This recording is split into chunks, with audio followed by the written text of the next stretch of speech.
we've forgotten to talk about the strengths of the organic sector in a way that no one else can recreate, which is the 3,000 plus chemicals that aren't allowed in food production, the 500 plus animal chemicals that aren't allowed in animal production, the 900 plus pesticides, herbicides, fungicides, and insecticides that aren't allowed. We're not doing a good enough job as an organic sector talking about those things, and we wholly own that space. So I think we're now focusing on this, what's regenerative and not regenerative, rather than just really blasting from the rooftops the things that consumers have forgotten only the organic sector holds.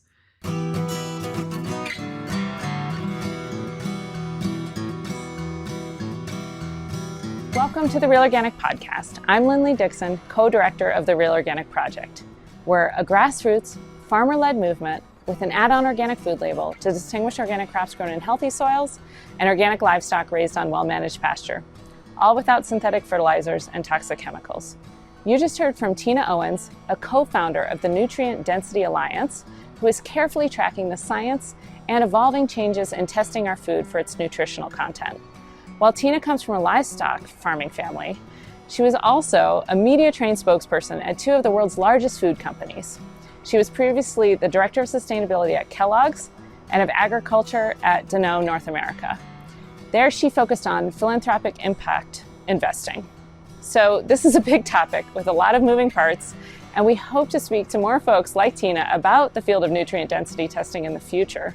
But for now, enjoy this podcast with Tina and Dave.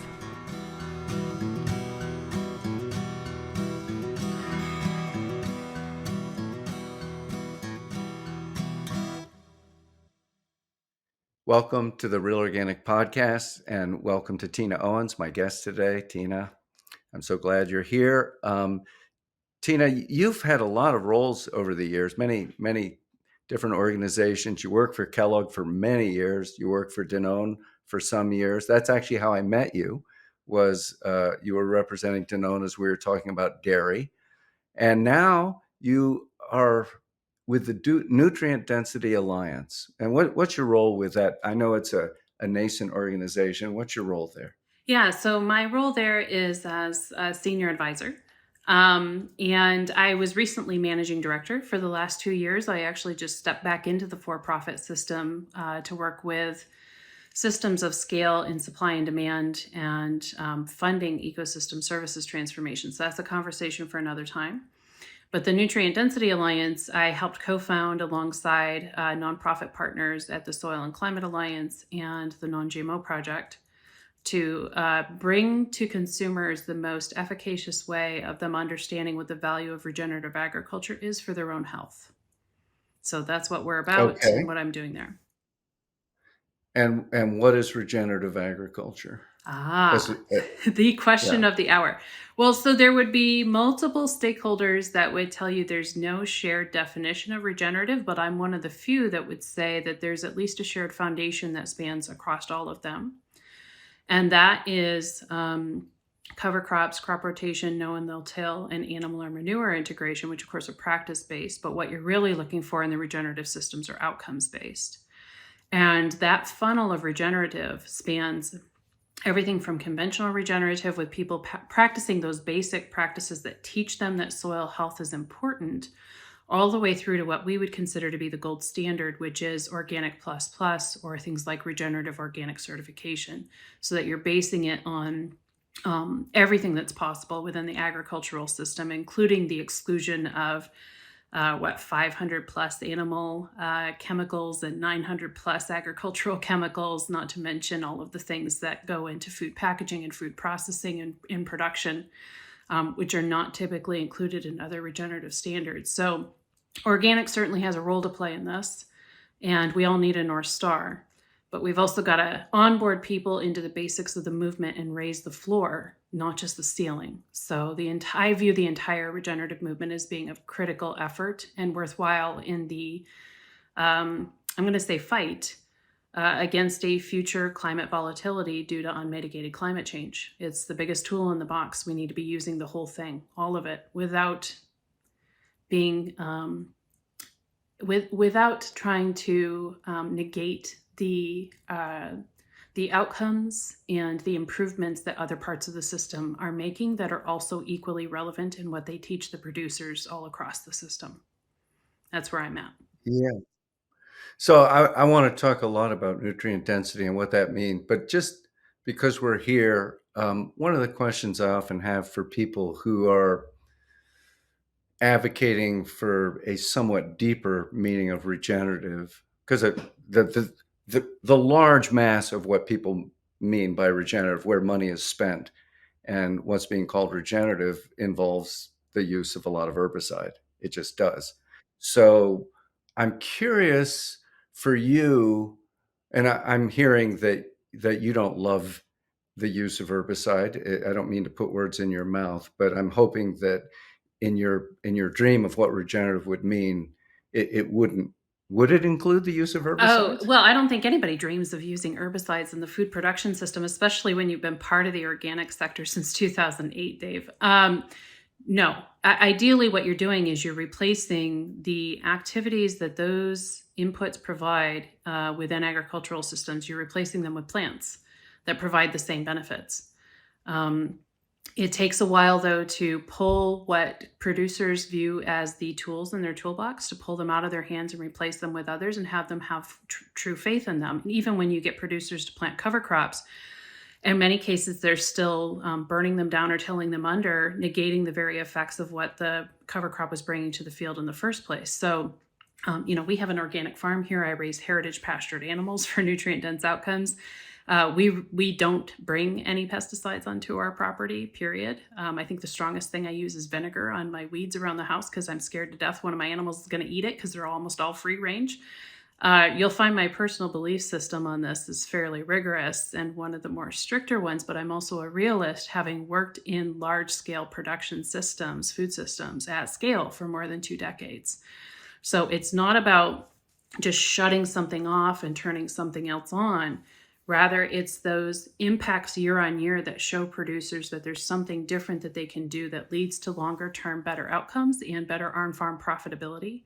And so I tend to approach these things through the lens of economics, because irregardless of where you stand from a values perspective, typically everybody at the table at least cares about the economics that they're seeing either on farm or in their broader production systems. So that tends to be the lens that I use to try and get more flies with honey than with vinegar, if you will.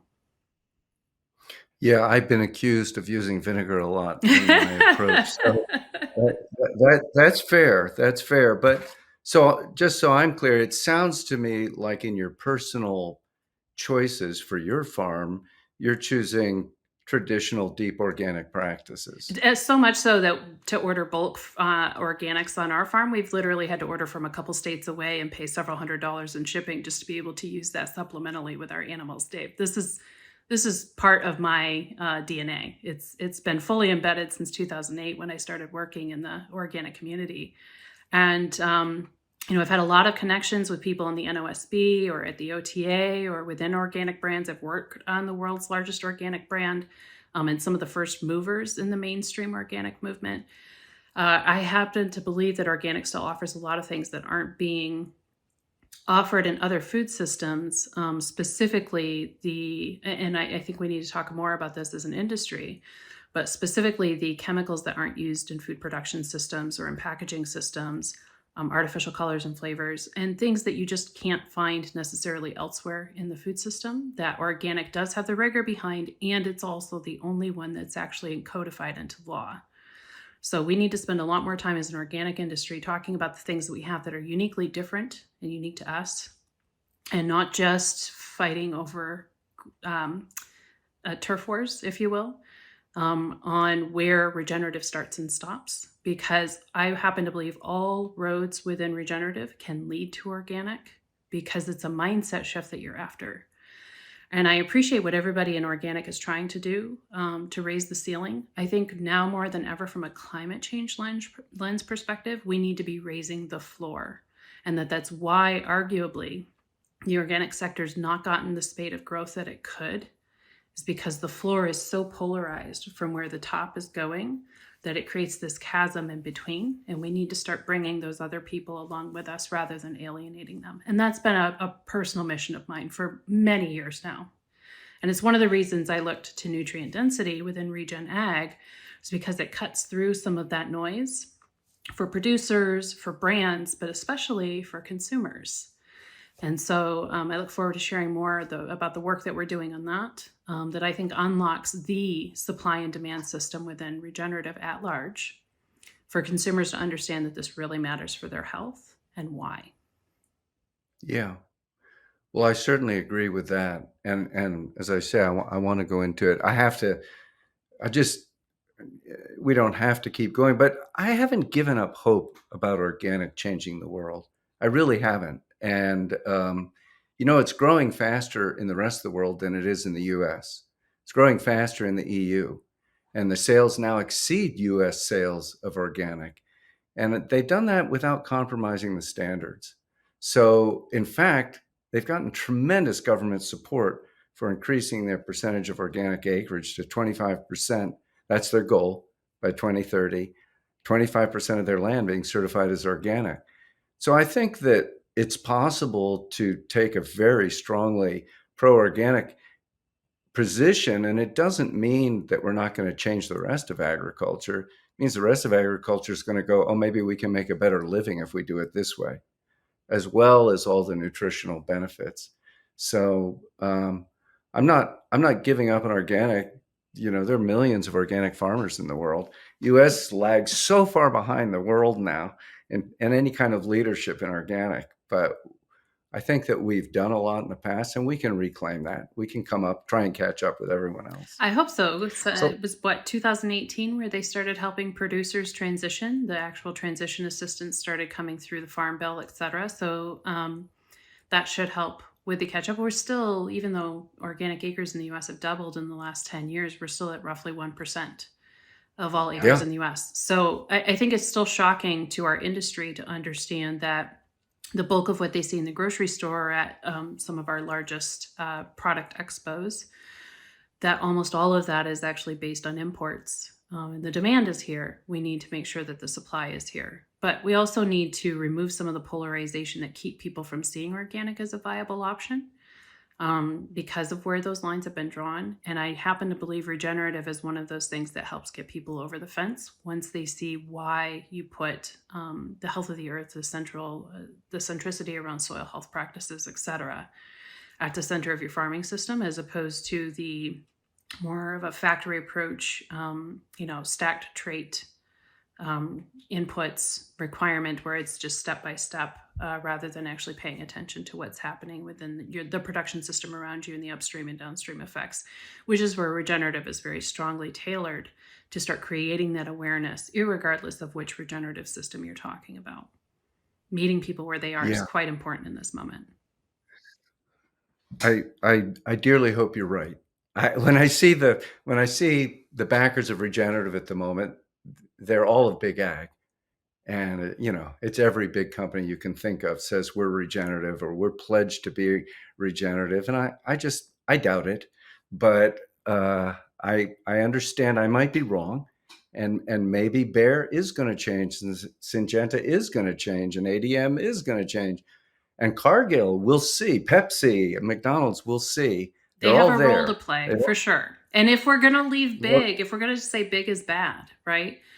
It almost doesn't matter what we do in the rest of the system. It won't be big enough to combat some of those outcomes. And so we actually have to hope for the change makers that are within those companies that are truly interested in seeing systems transformation, that we're enabling them wherever possible. Because if we're just going to leave them to their own devices without the benefit of hearing the other perspectives, it makes the other work that we're doing less effective. And so, again, working at some of the largest food companies in the world, there's a big, big role that those companies have to play. And while they're saying the right things, let's help them do the right things so that they're actually seeing those outcomes in real time.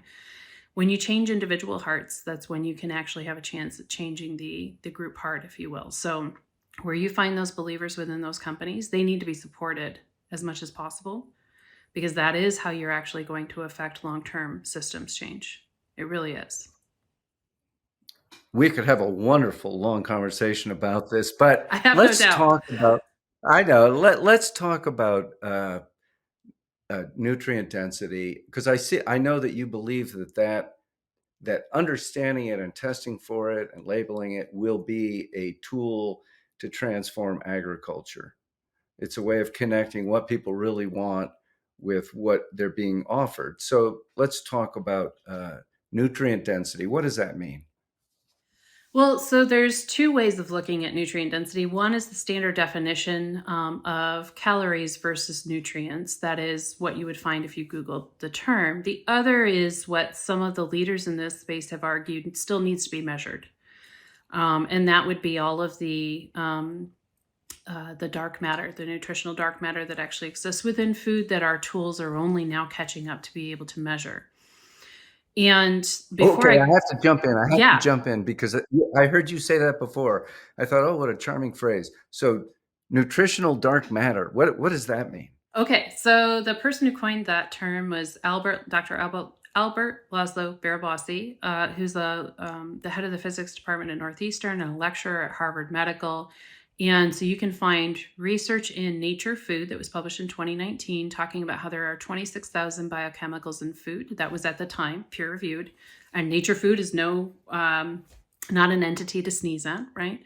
And the USDA actually tracks the 150 biochemicals in food. At that time, if you do the math, it's 0.005 is what we're actually measuring to put on the side panel of a box. When you look at the nutrition panel, literally less than 1%.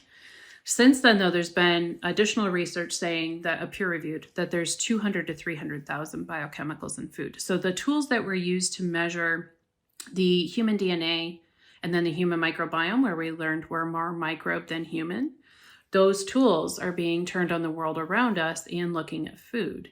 And there's some entities like the Periodic Table of Food Initiative with the Rockefeller Foundation and the American Heart Association that are at the top end, the ceiling of this, if you will, looking at the top 1,600 foods on the planet at a molecular level and what it means to grow them in different soil types or with different agricultural practices or different varietals and what it actually means tied to human health.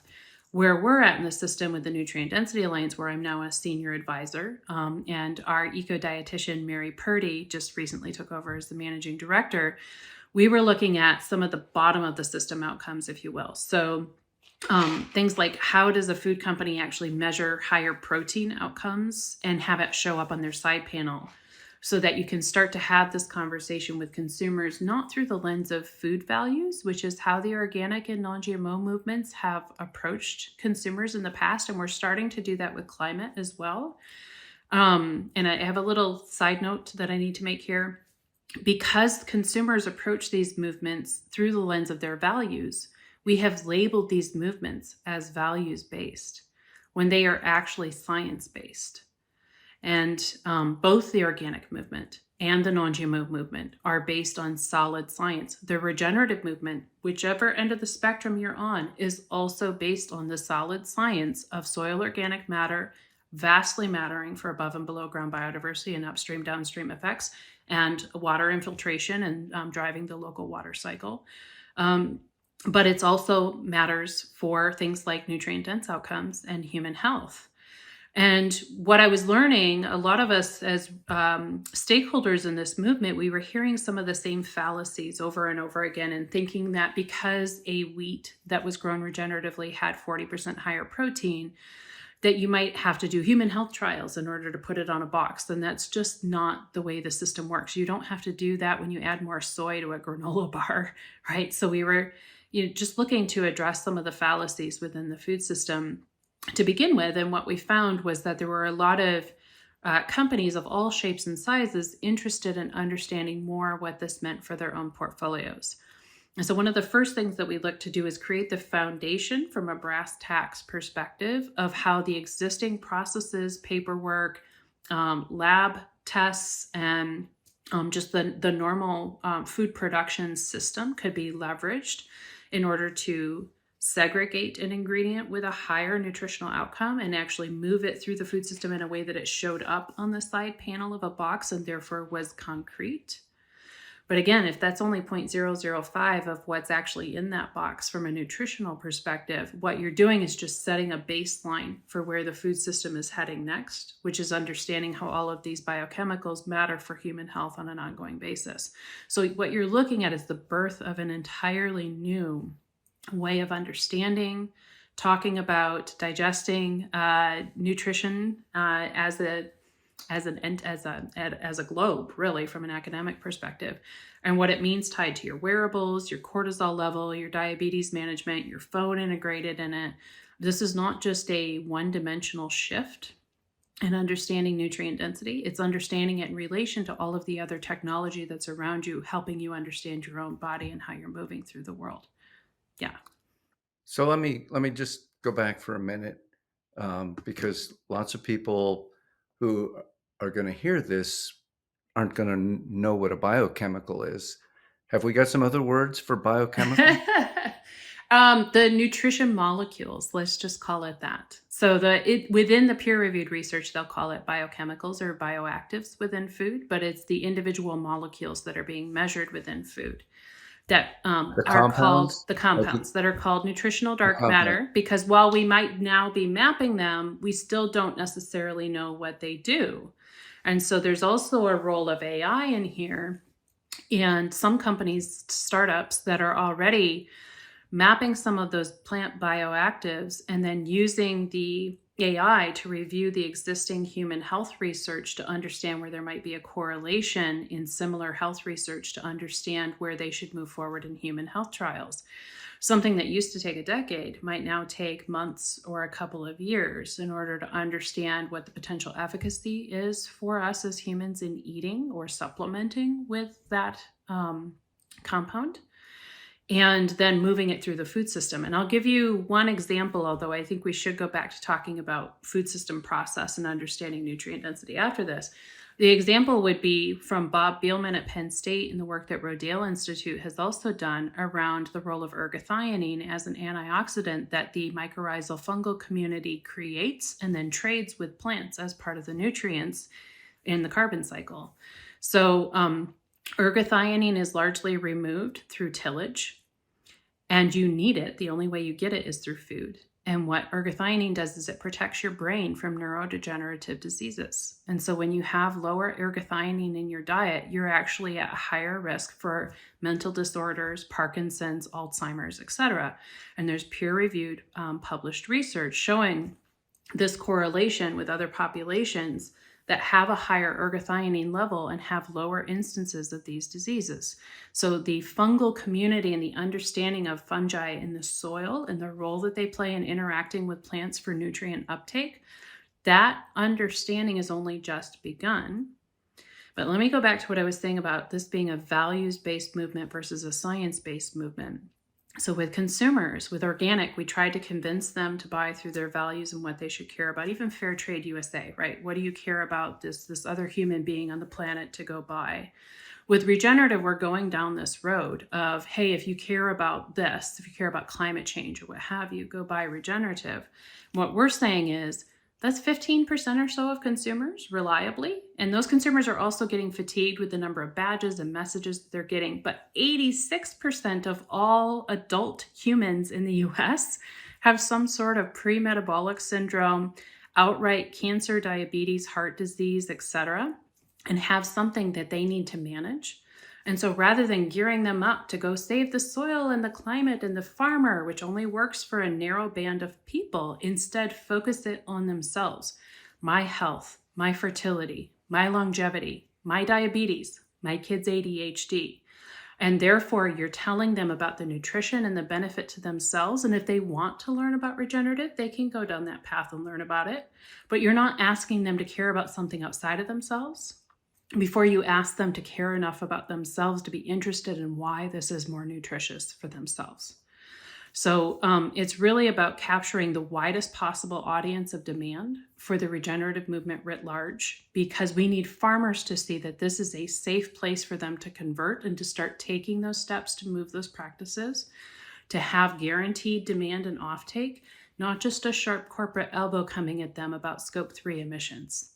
So this is the thing that bridges all of those topics and stakeholders. Jump in. Okay, I love it, but I have to say, I I think it's common knowledge that if we wanted to dramatically reduce metabolic syndrome, we would simply stop eating processed foods, ultra processed foods, and everything would go down, and diabetes would disappear, and all kinds of very good things would happen. And what you're talking about is a little bit different. What you're talking about is, and which I love what you're talking about, which is yes, but how is that carrot grown? Is this carrot better than that carrot for you nutritionally, for your health? And I think that's a wonderful question, and I have a great deal of confidence in the answer. But I'm curious. I mean, if we're seriously saying that the goal here is to appeal to those 86% people, 86% that are metabolically ill. 86% Yes. who are struggling with health problems caused by their diet, it seems like a much more direct way to deal with that is to say, you shouldn't drink Pepsi, you shouldn't eat Pringles. I mean, you can, of course. We're not saying it's illegal. We're just saying it will make you sick. The issue And there, you're though, saying, is yeah, the but let's carrot. talk about how we grow those Yeah, carrots. but the carrot has to have more nutrition in it. So even at the baseline, even if you're eating in a completely raw or plant-based or whole foods diet, those products are way less nutritious than they were a generation or two ago. And it has to do with the varietals that we're growing, has to do with how long food sits on shelf. It has to do with the soil that it's grown in. And it has to do with how it's processed. So even if I have that regenerative wheat with 40% higher protein, if I put it through an extrusion process, does that still metabolically change or so molecularly change the wheat structure in a way that causes a metabolic response from me that's not good for my health? Those questions still have to be answered. So you stated in the beginning, this is a complex issue. And that is definitely the case. And each of those things that I just mentioned are being studied, but some of it's going to trickle out from the academic space or the work that the Rockefeller Foundation, the American Heart Association are doing on your metabolic response to some of those foods. Versus if I'm in Whole Foods or a specialty retailer, or I'm working directly with a local farm that's at scale, and they are doing some representative sampling of their products as it comes off field and showing that they have better antioxidant activity or more vitamin C in their oranges or in their blueberries, right? I would want to know that as a consumer. And then, of course, I correlate that with taste because if we've been paying attention in this industry for any period of time, we know that taste is correlated to nutrition. And so even when you're getting that organic strawberry, if it tastes like cardboard, it's grown in an environment that didn't actually allow it to have all of that nutrition uptake that it should have. And then there's even bigger questions when you bring up strawberries, which is going to open Pandora's box. Forgive me. Let's open it and quickly shut it. Which is we treat that strawberry as an annual when it's actually a perennial. So even where people are studying the nutrient density of strawberries, they're probably doing it on an annual crop rather than that 20-year-old strawberry plant. And I, for one, would like to know what that 20-year-old strawberry plant has to offer versus the one that was just planted this spring and is replanted every spring for uniformity, because I, as a consumer, have been taught to believe that it should all look the same in order to go through the entire cycle. So there's additional questions we have to answer here. Potatoes, same thing, right? Are you holding it back and replanting it in the soil that it was in? Or are you just getting it from the seed provider every year? There's even more questions to ask than what are being currently answered academically and within the system. I have a creepy question too, which is I was told that they're now figuring out how to insert a gene into strawberries to make them taste better. Oh, no doubt. And I thought, well, God, what if they actually short circuit taste as a viable way of deciding whether something is nutritious or not? Because, inserting that one gene, they're not imagining it's going to nutritionally change the strawberry. That's not the goal. The goal is to make it taste good. Right. And that's where nutritional dark matter work actually provides the value of understanding that taste might be driven by 2,000 or 3,000 different biochemicals and not just turning on or off one gene or inserting something. And so I would say from that lens, I'm entirely hopeful that the molecular mapping of food allows answers to questions we didn't know to ask but through the lens of what the food system is possible of doing if we just invest in soil and the right varietals, et cetera. And you touched on something in our prep for this call that I want to mention. If you're mapping food at a parts per billion level, it's not just nutrition you're talking about. It's pathogens, pesticides, allergens, and adulteration that also come along for the ride. So if I was a young person going into this field, I would actually be choosing one of these lanes from a scientific or mathematical statistical perspective on how to study what we're going to be learning in all of the data that's coming out of this level of mapping of the food system, and how to use it to reduce human cost and environmental cost going forward, because the two are definitely linked. And you have companies like Audacious that are actually working on not just measuring nutrient density in conjunction with the Bionutrient Foods Association, but doing a measurement of greenhouse gas emissions per calorie, which is how you actually prove that meat needs to stay on the table. That meat raised in pasture-based systems that's nutrient dense, that provides outcomes for humans that cannot be recreated elsewhere, no matter how hard they try to tell you it tastes like a burger, right, does not come with the rest of the biomolecules that are inherent within that food. And if that animal is also feeding the carbon and water cycle in a way that leads to climate change mitigation, local water tables being refilled, varieties that have laid dormant within the soil coming back to life, there's a value that's inherent to that system that needs to be mapped and shared. Because again, these are scientifically based systems, not values-based systems. And we need to start focusing on those scientific outcomes in a way that shows people that this isn't all just hearts and feelings. I'm curious where you want to go from here, Dave. Yeah, well, yes, we have discussed before about values-based and science-based, and I agree completely that the science is quite strong to support my values and your values. I think that the science defense of a lot of corporate agriculture is basically, it's not science. It's for-profit research. I've just started calling it. It's for-profit research. When you refuse to look at the upstream or the downstream effects of your system, and you literally bucket it within a certain time frame in which no damage can be found, but the damage actually shows up in the second, third, or other generations down the road, that is for-profit research. That is not science. And so I'm no longer accepting this argument that the conventional system is science-based and everything else is hooey. It's actually the opposite, and we need to start shouting it very loudly. Thank you. I agree. So let me ask, we know that as you start to really try to understand those 300,000 compounds, it's complicated because ergothioneine is great. And you say, well, we know that tillage reduces it. We don't know, did we learn whether herbicide reduces it? Have we learned what are the carriers that it must be connected with in order to be actually used by your body as an anti-carcinogen? These are complicated conversations, and we won't find quick answers to them, I don't believe. And of course, I am concerned about that some people might use a piece of information that might be true, but use it in a way that isn't true to convince people to do something, to make money.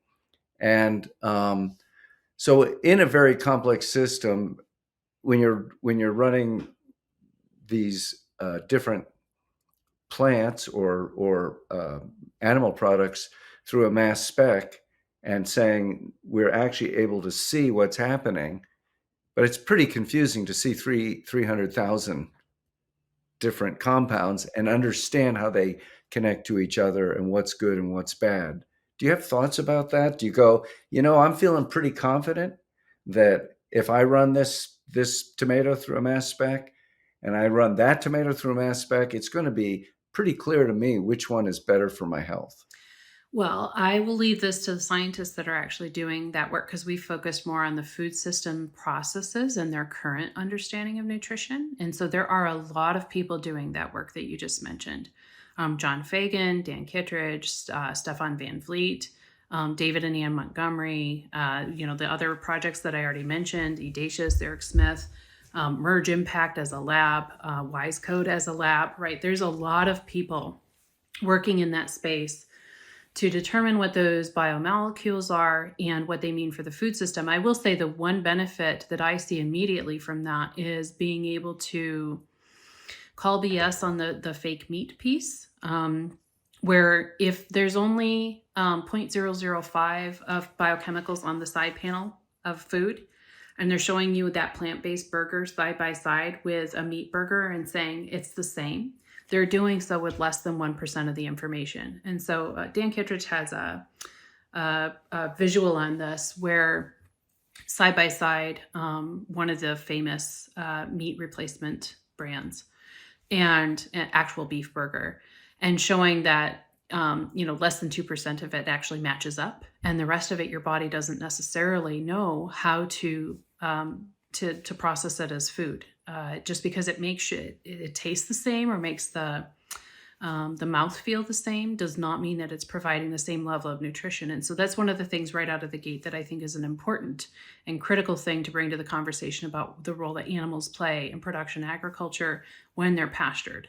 But separately, what we're focused on is the part that everybody already knows how to measure, the conversation the food industry already knows to have, the one that consumers have been trained on, and in fact, the same conversation that has been had for a century around vitamins, macro and micronutrients, is, are those things impacted in a way that's measurable within regenerative agriculture production systems? So do you have a third-party agronomy or certifier body that you're working with that is validating what's happening in your field processes relative to things like soil organic matter growth, correlated to an outcome in that varietal that would have been grown in conventional and had a worse nutrition outcome that you can now measure?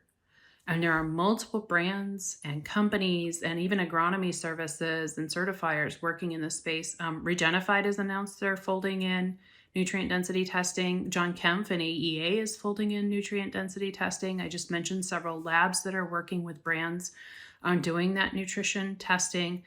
For our own part, our sponsor is with the Soil and Climate Alliance, whose sister effort is the Soil Carbon Initiative, SCI, which is an unpacks certification within the regenerative ag space. They're interested in looking at nutrient density outcomes. So wherever it can be correlated, that you growing regeneratively grew the same varietal that your neighbor across the fence grew, and they had the standard product that goes to the elevator and everybody recognizes it, and you had something that was 40% better on some metric that the system actually knows how to value and pay for, or that creates something the consumer is after, that's an important distinction. And it's also one that does not require marketers who are used to talking about taste, health, quality, and nutrition to suddenly talk about dirt and soil science and climate science on their package. So it cuts through to what the food system already understands, knows how to value, knows how to talk about, knows how to sell. And now the trick is 5 to 7 years, here we are into the regenerative ag movement from some of the first company commitments back in 2017 and 2018, get it on the shelf for consumers. Right now, there's only 2 regenerative brands that are nationally distributed. One of them is Tazo Tea, owned by Unilever and certified in some part by the Regenerative Organic Alliance. And the second one is the Do Good Dog, owned by Hormel Applegate, certified by EOV and Savory Institute, and now moving to a couple of additional certifications because they just announced that they're going to take every one of their hot dogs into regenerative. Those are the only 2 products that you and I can walk into pretty much any mainstream grocery store and buy off the shelf. Everything else, you got to know your farmer, or you got to walk into one of the more bougie retailers, right? Not everybody has access to that. It might not even be in their market, presuming that they can even walk in and be able to afford it. And right now, regenerative products are receiving quite a premium, even above organic. And there's plenty of data around that as well, which we have on the Nutrient Density Alliance website that was provided by Spins, who's been tracking that price percentage that those regenerative and organic products are receiving within the market and where it stands versus the premium for organic. And people are really interested in there being a proof point around climate change mitigation, or at the very least water, water quality or animal health. Yeah, jump in, Dave. Tina, did I just hear you say that in some cases now the regenerative product is getting a higher price premium than the organic product? According to Spins, yes. In Why most do you think cases, that it's is? regenerative organic certified. So it's also organic with regenerative. So Okay, keep that in mind just with organic as the just base. regenerative organic, not just regenerative. I think they're taking it specific to ROC certified products, but there are Yes. some other regenerative products that are receiving a price premium that might be similar to organic or slightly above it. And I think this is why the organic industry has gone into the organic as regenerative space, is they don't want regenerative to eat their lunch. I think regenerative is eating their lunch. And I In think some there's ways, it's really obvious additive. reasons why that's happening.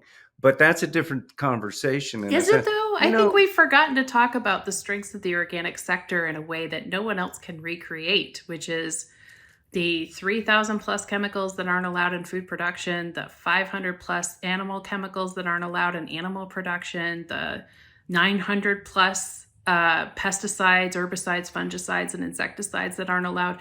We're not doing a good enough job as an organic sector talking about those things, and we wholly own that space. So I that's think right. we're now focusing on this, what's regenerative and not regenerative, rather than just really blasting from the rooftops the things that consumers have forgotten only the organic sector holds. And so Yeah. I do actually think that it's one and the same in the conversation. But keep going. Where do you want to go next? Well, it's so interesting. I actually just saw a deck from Regenified, and it was very dismissive of organic, and it was somewhat ugly. I thought it was just, why would you do that? But they also had a long list of companies that are going regenerative, and they had pledges that Driscoll's is going to be 100% regenerative by 2025, and so is Kellogg's. And I thought, wow, Driscoll's is going to be 100% regenerative, and yet a significant percentage of their production is now hydroponic. I'm curious how that works. And my point is that companies are making these outrageous pledges that don't really mean much. And I think it's going to be the death of regenerative as a movement. It's going to take it quite a while to hit because there's a lot of federal money pouring in and a lot of industry money. But when I look at what people have pledged that they're doing now, and I go, that's not true. That's not true. And I don't know what to do with that. I assume eventually everyone will just see it. But in the meantime, there seems to be a lot of aggression towards organic from that movement, and I'm sorry to see it because I Well, don't think it was been reciprocated, and it's starting to turn around. But yeah. Well, and yeah, there's a couple other things that need to be accounted for there. One is that a lot of those companies have scope 3 emissions reduction goals around their science-based target initiative, which is maybe a topic for another time. The second is that life cycle assessment methodology, which the food system uses writ large. While it can include these systems, it has overwhelmingly not been utilized to include organic, perennial, regenerative, or indigenous managed lands. And so if I'm a chief sustainability officer at a large company, I'm not even seeing what some of those solutions are related to organic, even though it's one of the least chemical intensive food systems that we have, because it bars all of those different chemicals that I just mentioned. And life cycle assessment methodology was created by the chemical industry in the 1970s to manage risk within their portfolio. And yet somehow the system that uses the least amount has been excluded from the mainstream data sets that have been provided to all of the large companies about where their intensiveness exists within their system and how to reduce it. So in some ways, we've been left out of the conversation in a way that's now backed us into a corner. We have the food miles issue on imports, which we can't shake until we do much more domestic production of organic. That matters from a life cycle assessment methodology and from emissions perspective. We have the fact that the calculations that are used around organic typically call into question some sort of yield drag, which we all know is only when you're removing those inputs from the system altogether. It has a little bit of a crash when you get it off the drugs, and then 6 or 7 years later, it's doing better than the conventional system that was being propped up by inputs. And so some of the ways that the math has been done and the way that you've had to opt in by paying extra to have things like soil carbon sequestration on pasture for grazing land and dairy taken into account into the life cycle assessment make it look like those systems have much larger footprints. And this is a very big conversation we need to be having at a global level, because it matters not just for the organic industry, but for what governments actually fund to save and invest in biodiversity going forward. Because we're at a point where every plant, every bug, every watershed, all of it matters so greatly in this moment, what we do with it. And the math that we use to calculate where the investment needs to occur in the system could not matter more than it does right now, and will going forward. So I'm a big proponent of how we get organic back into the picture in a way that shows the full benefit of that system.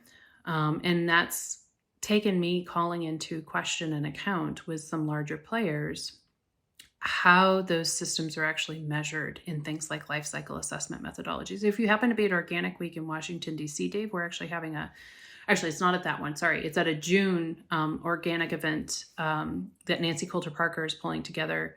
We're having a panel with Amber Skilligo from the Organic the Organic Center, and some other organic stakeholders about life cycle assessment methodology, Kathleen Merrigan, and how organic has essentially been kind of boxed out of the system that the whole world is using now in their mathematical equations. My fear is that you throw all of that data into an AI and you start asking questions, and the answers you get will be very jaded, because it's excluded the very systems you actually need to sustain human life. So there's a lot at stake there. And we've gone down a rabbit trail around organic and life cycle assessments. Do you want to come back to nutrient density? No. I know we're getting close to the end of the time that we promised. But if maybe you could just wrap up a little by, I'll say one thing that strikes me, which is that most of what you're talking about will be unavailable to most of the farmers I know.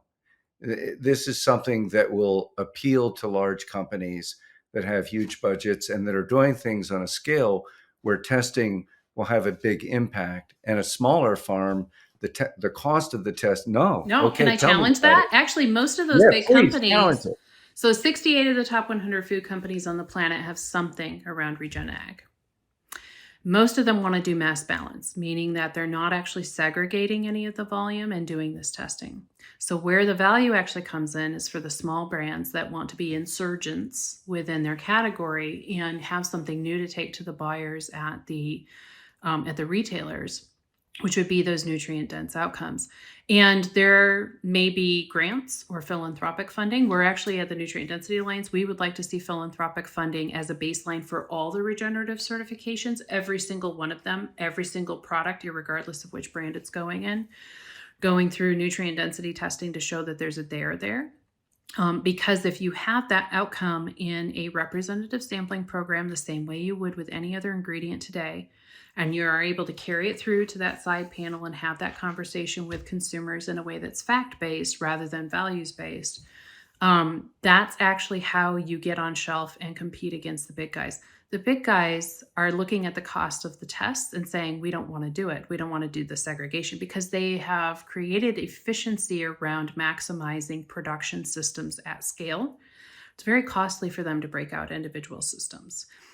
Now, what you said about incentivizing the producer, that's the other work that I just started, which is about how you actually pay for ecosystem services at scale, including those that have already been doing those production systems for 10 or 20 years that have been blocked out of things like the carbon markets.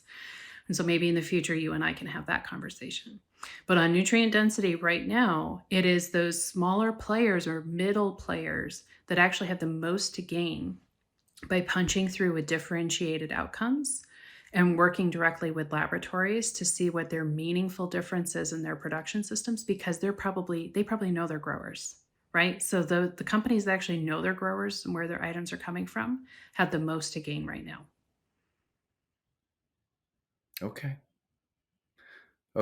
Well, one thing we know for sure is that everything will change. And what we don't know is how, but this is one of the ways in which I believe that there's a lot of interest in the quality of what we eat. There's a lot of health concerns as people become less and less healthy, and also less and less faith in the food supply chain. I think that people see that they've got more apparent choices than they've ever had before, but they're starting to understand that they have less actual choices than they've ever had before. You can't buy the blueberries that you want to buy. They're simply not on the shelf, regardless of how many brands there might be. So if in fact the kind of nutrient testing that you're describing could be transformational, that's a revolution I would welcome. I've had the conversation with Dan Kittredge, and I said, Dan, the day that you actually finally have a portable spectrometer that actually gives the results and that are understandable is the day that Walmart comes out with their own version, and it will give different results. And who's to say which one is right? But I can tell you which one will be more popular. It's the one that's sold by Walmart, right? Because they are the biggest marketer of food in the country, in the world. So, because it's so complex, who knows where exactly it's going to go. But as more trustworthy testing is there, I believe it will confirm that the kind of farming that I believe everybody should be supporting will be one more voice saying, yes, this is the kind of farming we should support, because it makes better food. It makes better food for all of us. I think you believe that too. I do, and I'll leave you with one point of hope, and that is that the nutrient testing space is also ripe for disruption. And I know of two players that have a leap forward in technology and what they're able to test at only 10 to 20% of the cost. So this is one of those areas that is about to be disrupted by a tech revolution in a way that allows that testing to become much more affordable on an ongoing basis. And again, not just nutrient density, but pathogens, pesticides, allergens, and adulteration. And so that's where wearables and your device, your personal device, and your own eating for your own nutrition come in, where it's a bit more personalized to what you need. And so while it will be an overwhelming amount of information, the interactions that we get in red, yellow, green are understanding what we need to eat for better sleep or diabetes management or something along those lines. Those things are going to intersect with what the food is medicine movement wants to see in reducing overall healthcare costs. So there's a lot of macro trends at play right now that are pushing all of this to the surface in a way that I don't think any one player is going to get away with gaming the system, because there's too much at stake, and not at $1 billion level, at the $1 trillion level at this point. So there's a lot of work to be done to roll up our sleeves and to get as many people as possible moving in this direction with the mindset shift that soil health and nutrient density are linked. And that's one of the biggest jobs that we're doing with the Nutrient Density Alliance, is just creating that awareness and how to use the current food system processes to bring the basics to the consumers today, to build upon for the additional information that's coming tomorrow that's going to be very disruptive to all of these systems and our understanding of food and nutrition going forward. So thank you very much for the chance to talk about that with you today, Dave. Yeah, Tina, it's great. It's the first time we've mentioned food as medicine. Is at the very end of this. And of course, we could have a whole interview just about that. So Tina Owens, thank you very much for talking. Great to talk to you today, Dave. Thank you so much. Thank you for listening to the Real Organic Podcast. Our movement is growing because you're subscribing and sharing these podcasts with your friends. So keep it up and leave us a rating and a review as well, so that others can find us.